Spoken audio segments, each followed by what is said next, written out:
And welcome back. It's USPA Nationals live here at Skydive, Arizona. I'm Regan Tetlow. And I'm George Hargis. What a great day it's been. It's been an amazing day. We started off this morning with the MFS and it's been that all day long. In fact, they're just wrapping it up now, aren't they, for the day? Yes, finished for the day, but there's more to come tomorrow. Certainly is. Let's have a look at the scores as it currently stands. Starting off with the intermediates in MFS. And you can see there, just one team right now. Yep, just one team. They're on a 36 total. Nice. Round 6 actually there, George. The round 6 actually looks really good. The VSA flatliners. And into the advanced category, we've got, well, it's a nice little story developing here, isn't it, George? Yes, there is. Tell us what's been happening today. So between first, second, and third, the Air Force teams, AF Monarch and AF Bad Boys, have been kind of back and forth, along with SDO News Shoot Crew. They've all kind of been in first or second place at one point, and there's just a 1 point difference between all three teams right now. Yeah, so look at that. It's pretty exciting. Certainly is. The battle is on for those podium places. And into the open category, you can see, well, there's a great story there as well. You'd expect Flight Shop, of course, to be out in the lead. But Natalie's Wonderhogs and SDC Matrix, just currently 5 points in it. I mean, it's a lot to make up, but it's not impossible. Oh, yeah, it's anybody's game right now for silver. It certainly is. Well, what a day we've been having, and a great day it's been outside as well. And Albert, with Albert Berchhold is out there. Let's see what's going on with Albert.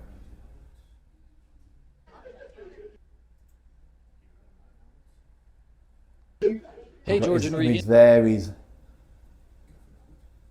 having a wander.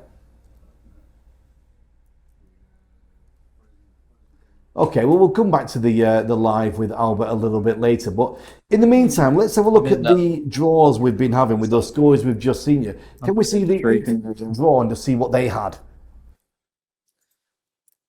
So the intermediate draw, there it is for you. We've got some formation names that we've not seen before. Yeah, I was going through it earlier, and things like Jelly Roll, just kind of, it sounds fun. I would like to try it. Yeah, I want to know what the Jelly Roll is.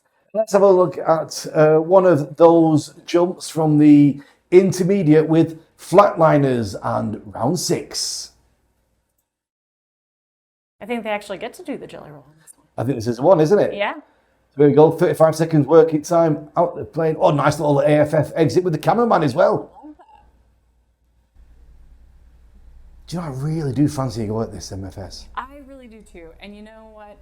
This is inspiring me to want to go and just try it out some more, because it is a lot of fun and takes a different skill set.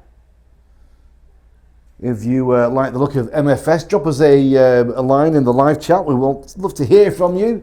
Let us know if you've tried it, if you've given it a go yet. You know, I think learning this in the tunnel, you'd have either a very big tunnel or a bit more discipline. Yeah. So 10 points for our intermediates. Let's have a look at the advanced draw if we can. Let's get that on screen and see what they're flying with the advanced. And we have rounds 1 to 5 there for you. Let you just have a quick look at that. There is another page as well. And we'll just click over to the next page. Let's have a look at the other ones there. And with the advanced draw, let's just go back to the previous page, because we're going to be looking at round 3. At least this is what we're going to be looking at now with Team Monarch on round 3. Let's check it out. Yeah, let's see how they did. B1422 from my 4-way days. That's probably very different than what we're going to see now. Oh, I love the way they engineered that exit. Yeah, it's cool, eh? Judge is not happy with that first one. Yeah, I guess now I wonder why they didn't get that point. There they go. So some nice flying, isn't it? Yeah. So advanced and open, they have some head down maneuvers in there, whereas the intermediate is just back belly and some head up stuff. So it's fun to see the advanced and the open guys use all different surfaces of their body to fly with. Are they getting 12 points? 12, not bad. Nice Looking little good. virtual. It looks like they're applause. almost going to get one more at the very end there. That 11th point there. Yeah. Didn't get that one. All right, let's have a look at the open draw in MFS. And in the open, in a moment. We're going to be looking at round 5, I think, aren't we? This is the one at the bottom of the page there. Yeah. Let's just flick across to the draw with the second page of this to show you rounds 10. And this is the first year they've gone to 10 rounds, isn't it? Yeah. That's something that the MFS community really pushed for, and they went to the competition committee and got it added. So they get to do more jumps than they've ever been able to do before. All right. So they've got extra blocks and randoms in there as well. So let's have a look. Top of the shop, flight shop, and there, round 5. Our original inventors of MFS. Yeah, showing everyone how it's done. Nice. And you can tell these guys have been doing a lot of MFS just by the way they fly together. So tight. Yeah, I mean, they just move so quick and so smooth. And the cameraman's doing a fantastic job as well. Absolutely. And, it's funny, we only see this angle. We don't really get to see what the camera guy's doing, and they're working just as hard. Yeah. Well, stick around later on in the show. We've got some nice content for you, just showing the cameraman, what he has to do to stay with this team and keep it centered like that. But a very nice 19 points in time there from the team. We're looking very good indeed. So we have just finished for the day. We're going to try and show you some Albert Cam a little bit later. I'm not sure if we've got him available right now. Let's just find out if he is available for us. Maybe he is. Let's try and shoot it down to Albert and see what's going on there outside here on the Skydive Arizona. It's been a great show today, but we don't have him at the moment, do we? We'll try and we'll try and get to him later on in the show. He's wandering around with a camera out there. We'll try and get to him a little bit later. But we spoke to Judge Jim Rees and found out just how you judge this MFS. It's compared to 4-way. Let's check in with Jim and just see what he said. The differences include that there's only 2 people in MFS, so there's a lot fewer ways they can connect together. There's a lot fewer things that we're looking for in terms of the grips, so that can be helpful and make it easier.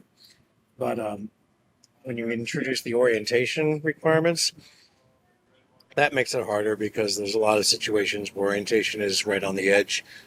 When they're transitioning off the hill and you're trying to interpret where the air may be coming from, that takes a little bit of guesswork. You're trying to see how stable they are in the different orientations, and as they're doing flip moves through things, you have to decide, are they maintaining one axis of their flips? And video is very, very challenging in MFS because there's a lot of movement in the team. So keeping a good angle that shows the grips without them getting blocked by bodies, that can be hard too. But we make use of the reduced speed playback pretty frequently, and that helps a bit. That's about all I got there. Yeah, good to hear from Jim. It's very special how the judging's done here. Many other events, the judges are remote in a building, in the building, but suddenly in a room where you're not even allowed to enter. But here, they've got the fishbowl scenario. You can see everything. Yeah, they've got a plexiglass window so you can actually see the judges as they're working. You can't disrupt them, but it's really kind of cool to see them at work. Yeah, such a great team of judges as well, giving their time and energy to the sport over many years. Let's give them a lot of respect for that. They do a fantastic job. Yeah, and like Jim was just saying, they have to kind of know all of the maneuvers before even seeing them. So there's a lot of studying that goes into even before they start competitions. Do you have any judge ratings? I do not yet. Do you fancy it? I would like to, yeah, just to see the other side of things. Right, Mary Lou's trying to steal my wife to get her as a CP judge. So when we're doing the CP stuff, just me and her, she's reading out the names and I'm doing the call. But if Mary Lou steals her, I have to do it all myself. Can you believe it? I'm going to do it all myself. So we looked earlier, just a few minutes ago, we saw that flight shop jump, and it was beautiful, very well centered, but very well centered in the frame. And Taylor Buffington doing an amazing job keeping it there. So we caught up with him earlier and just asked him to review one of the jumps, have a look at it, and just tell us how he was flying and what he was doing to keep that shot.